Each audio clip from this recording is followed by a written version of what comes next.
morning, friends. It's Diane, and welcome to my farmstead dream.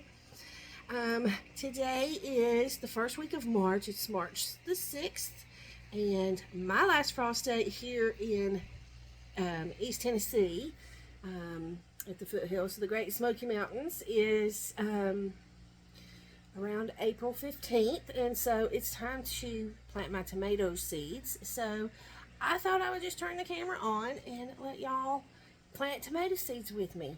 So how are y'all doing today?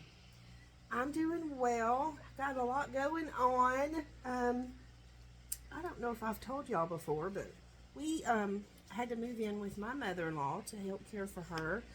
She has end-stage COPD, and so we moved in with her to help care for her, and she's currently in the hospital. So in just a little bit, I need to go and pick her up. So I thought maybe I would have time to get my tomato seeds planted before I have to run and get her. So I have my notebook here with all of my seeds in it, and so I thought we would just get to planting. I've already made my tags, all my little plant tags for my tomatoes, and so we're just going to do this quickly. So I have this one here. I absolutely love this one, and there's this one. And these I love for salads because they are literally little bite-sized tomatoes, and they grew prolifically last season. So I'm excited to see what I can do with them this year. I had a little bit of a problem last year with what was it? It was a disease, blight. Yes, I got blight, and so I was not able to save any of my seeds from last year's harvest. Because if you get blight, you have to get rid of those plants, and you have to get rid of anything that came from those plants, because you'll have blight the next season if you try to, or it's possible that you could have blight the next season if you try to plant them, from the seeds that you harvested from the diseased plant. So you can't harvest seeds from the diseased plant, which I was really disappointed in, because I really, really wanted to save seeds from these tomatoes, especially. Oh, goodness. Okay. Go ahead. When you put your seeds in, go ahead and put your tag in, or you'll get confused like I just did. I almost put the wrong tag in the wrong little cup. Now, all I'm doing is I'm just basically, I have my Jiffy seed starter, and then I'm just planting 3 in each one. This one I did plant 4 in because 4 came out of the pack. But I'm just using these little solo cups that came from, we had these at Christmas and didn't use all of them, and so these are what I'm going to plant my tomatoes in, simply because they're deep enough that they give the roots a good amount of room to grow, and so I can leave the tomato starts in these cups until I'm ready to actually plant them out, and I don't have to I don't have to transfer them. If I put them in the little pods, I'd have to transfer them to a bigger container anyway, so why not start with a big container? And that way you don't have to, you're not overworking yourself. So let's put these back in here and move to the next page. Oh, I do want to do some tomatillos. I did try to do tomatillos last year, but I didn't have great success with them. But I got them planted kind of late in the year, and I did not realize that with tomatillos, you have to have at least 2 plants because they'll germinate each other, they pollinate each other.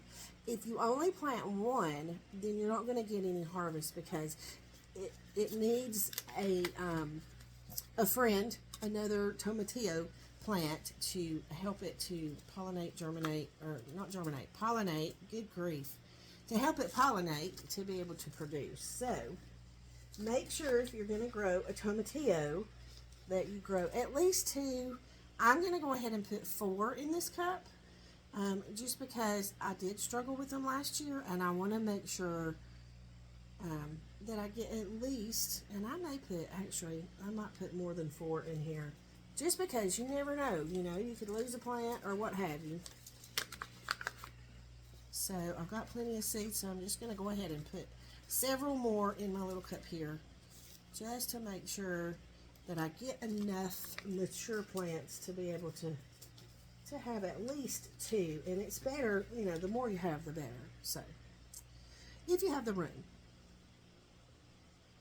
So I'm just going to drop all of these in here.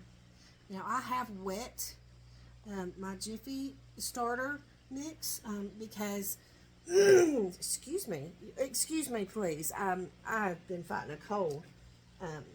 My husband and I both got a cold, so last week it really was more like a sinus infection, with congestion and in the head and chest. So if I sound weird, that is why.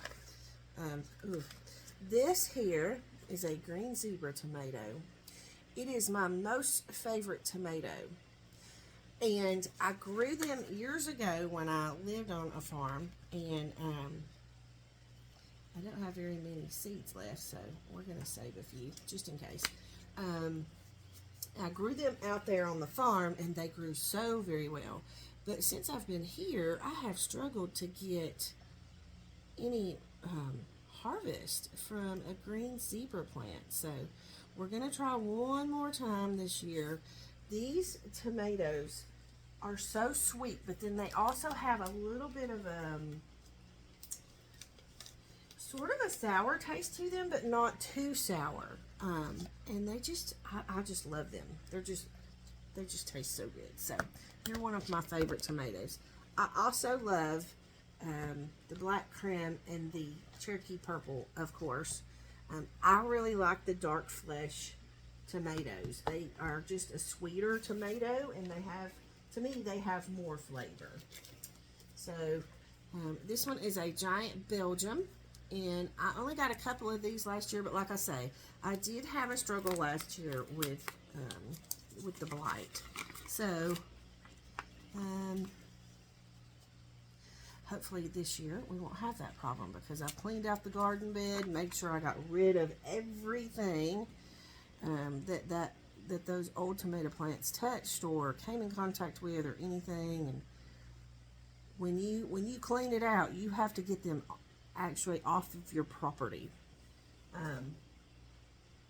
or they will continue to contaminate your garden. So all right, so what was this one? This is giant Belgium. There we go.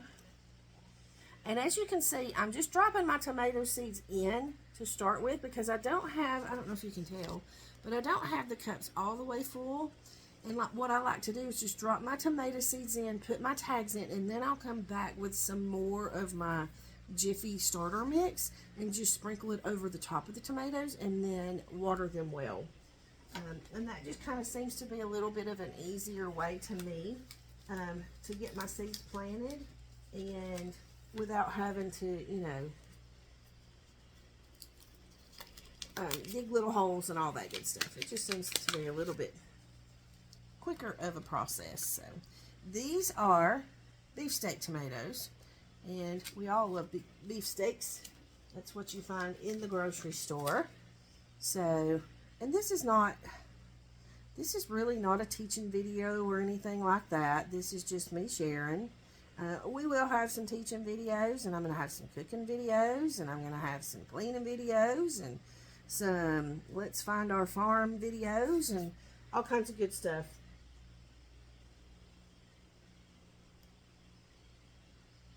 I'm trying to find my beefsteak tag. Here we go. So anyway, I just thought I would share with y'all while I'm planting my tomato seeds and just chat with you a little bit. I haven't got to do a video in a couple of weeks, so I thought this would be a good time since I'm out here doing this. And I will show you in a minute. This one is the black creme. In a minute, I'll show you progress on on the seeds already planted. Good grief. I swear it looks like there's seeds in here, but I think that, no, that's not seeds. Okay. I thought I was losing my mind for a second. I thought, where did those seeds come from? But it's the little vermiculite that's in the Jiffy seed starter mix. Let's see if I have any more seeds. Ooh, I only had 3 of the black creme, so let's hope they do well. Let's find the little tag for it. Okay, and then we have the Cherokee Purple, again, one of my favorites. And I think I was telling y'all something, and now I've completely forgotten my train of thought, so just forgive me. It has been a very hectic week. I have, you know, of course I have Mom in the hospital, and it just seems like every time Mom goes in the hospital, I have a problem with my puppy too. Or she's not a puppy, she's an old girl. She's 10, she'll be 10 this year. And she's been not feeling well. And so once I got Mom settled in at the hospital, I had to take her to the vet, and found out yesterday they found a tumor in her lung, and it is cancerous. So I'm devastated and heartbroken because I am going to lose her. But they said she has a little bit of time, and so I'm going to take advantage of that little bit of time for as long as I can. I refuse to allow her to suffer, so they gave me information on what I need to look for, you know, for when it's time to take her in and put her to sleep. And I know it just sounds, I mean, it's awful. It's an awful, awful thing. But I am not going to let her suffer, you know. And I could be selfish and keep her around for as long as possible, you know, and, you know, for my benefit.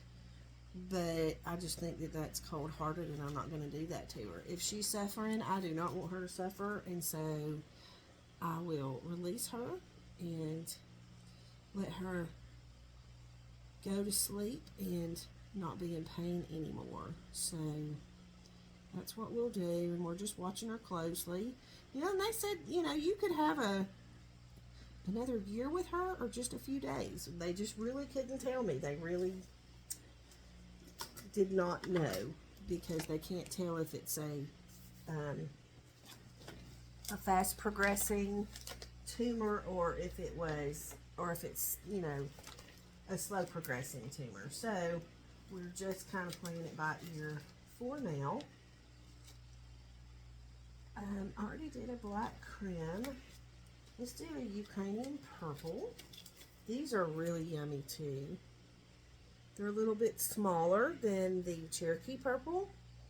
I wasn't successful with these last year, so we're going to try them again this year and see if I can get any to grow. Like I say, I did have a big struggle with my tomatoes last year, so, you know, but if at first you don't succeed, try and try again. So that's what we're doing this year.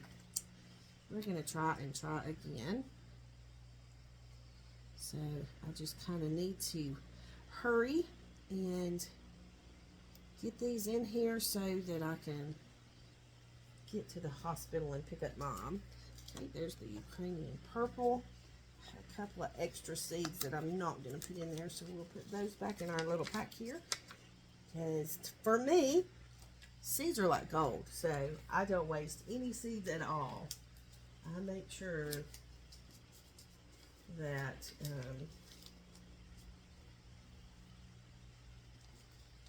if there's any extras, I get them back in the pack. Okay, this one is the yellow pear tomato. These grew very well last year. I had more of these than anything else, and I wound up canning quite a few jars of these. So I'm going to plant some more because these did so well.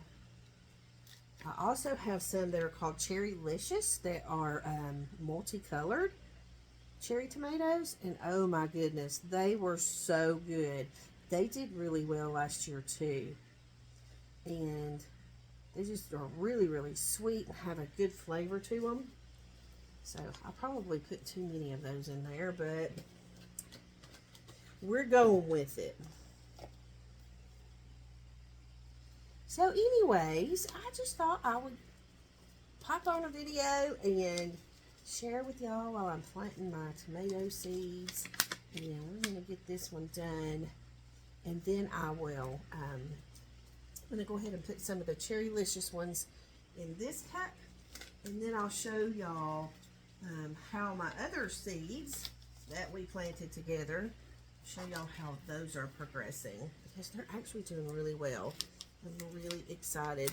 I did have a problem with my peppers because my husband and I left last weekend and went on our 10th anniversary to celebrate our 10th anniversary. So we just rented a little cabin up in the mountains and left for a few days just to get some alone time because we haven't been alone in over a year, you know, because we do live with his mom. So we always have her with us. So we just, you know, took us a little 2-day trip and went up, well, it was 3 days, and went up and just stayed in a cabin. And I forgot to water my peppers before I left, so I'll show you what happened to them. And if you've been hearing this noise, it's my fan. I have my fan set up so that it blows across my seedlings so that, you know, they can get some movement and some fresh air, and it strengthens them.